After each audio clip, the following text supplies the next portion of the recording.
तो hello students, पिछले video से हमने स्टार्ट किया था इम्पॉर्टेंट क्वेश्चंस की सीरीज़, जिसमें हमने आपको लेक्चर फर्स्ट बताया, जिसमें हमने आपको 2 टाइप के क्वेश्चंस बताए थे, तो डिफरेंस वाले क्वेश्चंस और दूसरा प्राइम फैक्टराइजेशन। अगर आपने वो लेक्चर अच्छे से देखा है तो आपको ये वाला क्वेश्चन आपसे हो जाएगा, प्राइम फैक्टराइजेशन ऑफ 7000, है ना। चलिए आज हम करते हैं कुछ और डिफरेंट टाइप के क्वेश्चन जिसके आने के चांस हैं। हमने ये नहीं बोला कि ये क्वेश्चन ही आएंगे, क्योंकि ये तो कोई नहीं बता सकता कौन से क्वेश्चन आएंगे, है ना। तो आप लोग कमेंट में बार बार पूछा मत कीजिए कि क्या यही क्वेश्चन आएंगे, क्योंकि कोई नहीं जानता कि कौन से क्वेश्चन आएंगे। क्लियर है। चलिए question number 4, 40.05 into 0.01 is equals to. ऐसे क्वेश्चंस के आने के चांसेस भी हैं। क्या करना होता है ऐसे क्वेश्चंस में? ऐसे क्वेश्चंस बहुत सिंपल होते हैं, आपको दोनों नंबर का डेसिमल हटाना है ना। देखिए हम हटा के बताते हैं। 14075 पॉइंट के बाद 2 डिजिट है ना। पॉइंट के बाद 2 डिजिट है 7 और 5, तो पॉइंट के बाद 2 डिजिट है, इसका मतलब नीचे 2 0 आएंगे, आगे एक 1 आएगा। अब पॉइंट जा चुका है। ये हमने नीचे 100 क्यों लिखा? ताकि ऊपर पॉइंट चला जाए। तो देखिए हमने ऊपर अब पॉइंट नहीं लगाया है, हम इसको ऐसे भी लिख सकते हैं। सही है। वैसे ही अब 0.01, तो पॉइंट के बाद यहाँ पे भी 2 डिजिट है, तो यहाँ पे भी नीचे 2 0 आएगा, आगे 1 एक्स्ट्रा आएगा। ये 1 एक्स्ट्रा आता है। अगर मान लीजिए पॉइंट के बाद 3 डिजिट होते ना, तो 0 3 आते और आगे 1 आ जाता, है ना। ऐसे ही होगा, सबके साथ ऐसे ही होगा। मान लीजिए पॉइंट के बाद 5 डिजिट है। कितने डिजिट है? 5 डिजिट। तो हम क्या करेंगे, 5 0 लगा देंगे और आगे 1 लगाएंगे, हमेशा आगे 1 लगाएंगे, है ना। तो इस टाइप के क्वेश्चंस को हम ऐसे कर सकते हैं। तो अब देखिए 0.01 है, इसको हमने लिखा, 100 को तो नीचे लिख दिया, और अब क्या किया, ऊपर ऊपर क्या बचा है? 001 बचा है। पॉइंट हट चुका है, सिर्फ पॉइंट हटाने के लिए हमने ये किया अब तक, है ना। अब आगे 001 लिखा है, उसका कोई मतलब नहीं है, सिर्फ 1 लिखा है, इसका मतलब यहाँ पे, है ना। अब क्या कीजिए आप, ऊपर क्या आएगा 14075, इसको आप 1 से मल्टीप्लाई करेंगे तो आंसर आएगा 14075 अपॉन ये 100 को ये 100 से मल्टीप्लाई करेंगे, आंसर आएगा 10,000। सही है। तो आप क्या कीजिए, आप इसको सॉल्व कर लीजिए। इसको कैसे करेंगे? पॉइंट टोटल जीरोस कितने हैं? 1 2 3 4, टोटल 4 जीरोस है, इसका मतलब 4 डिजिट के पहले पॉइंट आएगा। तो 1 2 3 4 यहाँ पे पॉइंट आएगा 1.4075। ऐसे क्वेश्चंस को इतना इजी ऐसे किया जा सकता है। लेकिन ये बात याद रखिए, 1 2 3 4 4 डिजिट, 4 जीरोस थे, इसलिए 4 डिजिट के पहले पॉइंट आया। मान लीजिए यहाँ पे 5 जीरोस होते तो 5 डिजिट के पहले पॉइंट आता। यहाँ पे डिजिट 5 है, पर हमको डिजिट से लेना देना नहीं है, हमको जीरो से लेना देना है।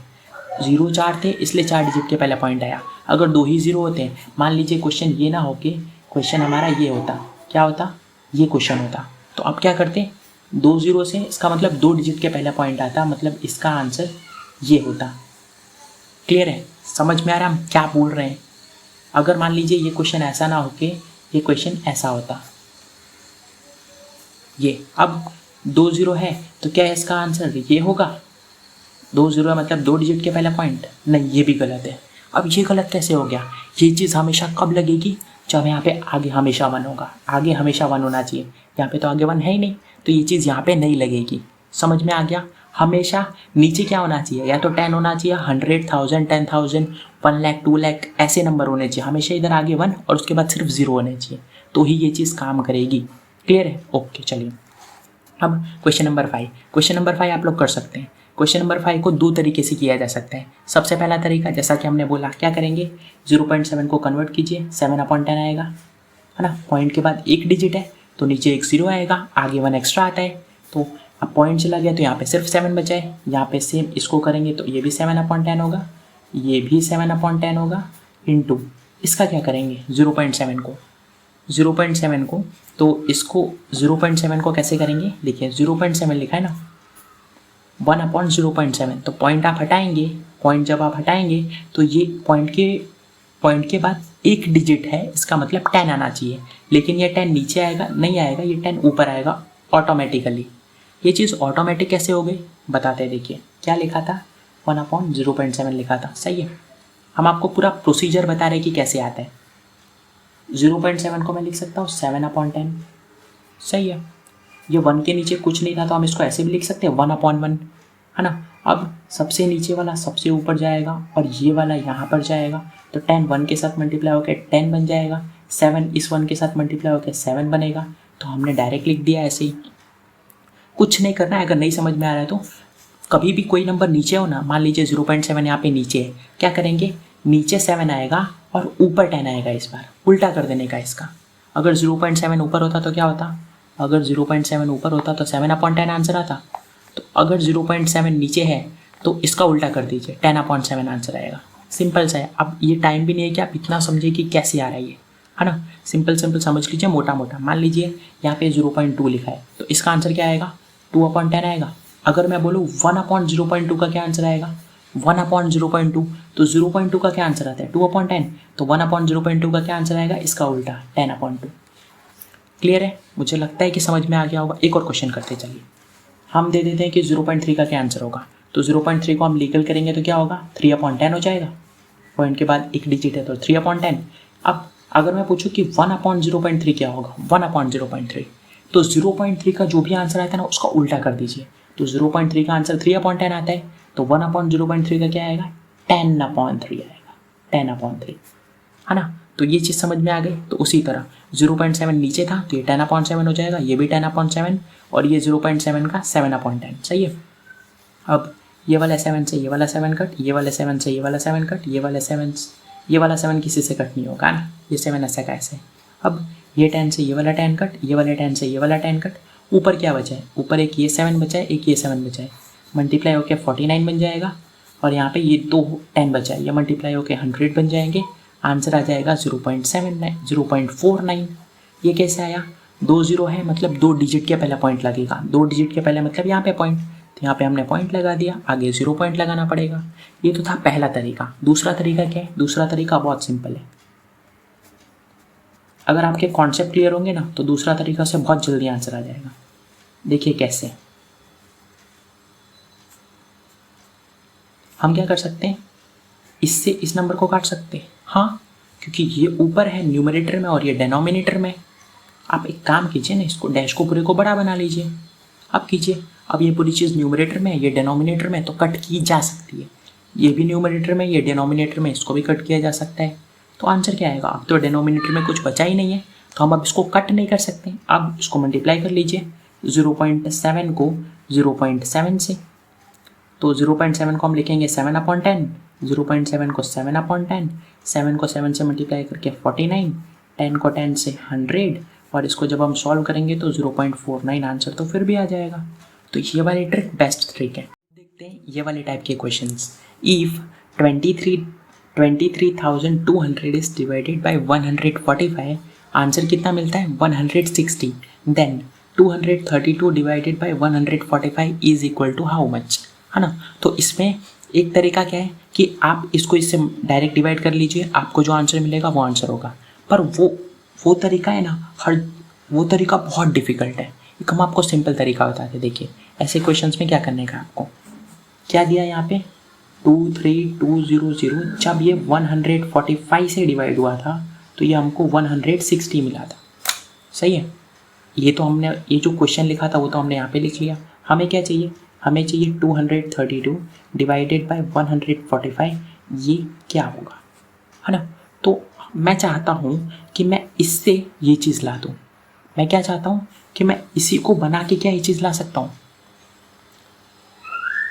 अगर मैं इन 2 ज़ीरोज़ को हटा दूँ, ध्यान से देखिए, अगर मैं इन 2 ज़ीरोज़ को ना देखूँ तो क्या ये चीज़ पूरी वही लिखी है, 232/145। समझ में आ रहा है हम क्या बोल रहे हैं, कि हमें सिर्फ ये 2 ज़ीरोज़ को हटाना है कैसे भी करके। तो मैं इन 2 ज़ीरोज़ को कैसे हटा सकता हूँ, क्या मैं 100 से मल्टीप्लाई और 100 से डिवाइड कर दूँ। छोड़िए, वो भी छोड़िए, एक काम कीजिए, क्या मैं 100 से मल्टीप्लाई कर लूँ यहाँ पर और 100 से ही मल्टीप्लाई कर लूँ यहाँ पर, क्या ये चीज़ हो सकती है, हो सकती है। अगर कोई भी चीज़ दोनों साइड की जाए तो वो चीज़ इक्वेशन में पॉसिबल है। क्या है वो, इक्वेशन में पॉसिबल है। सही है। तो मैंने यहाँ पे भी 100 से मल्टीप्लाई कर लिया, यहाँ पे भी 100 से मल्टीप्लाई कर लिया। अब ये 2 ज़ीरो से तो ये 2 ज़ीरो कट गए, यहाँ पे क्या बचा, 232/145, जैसा कि हमको दिया हुआ था।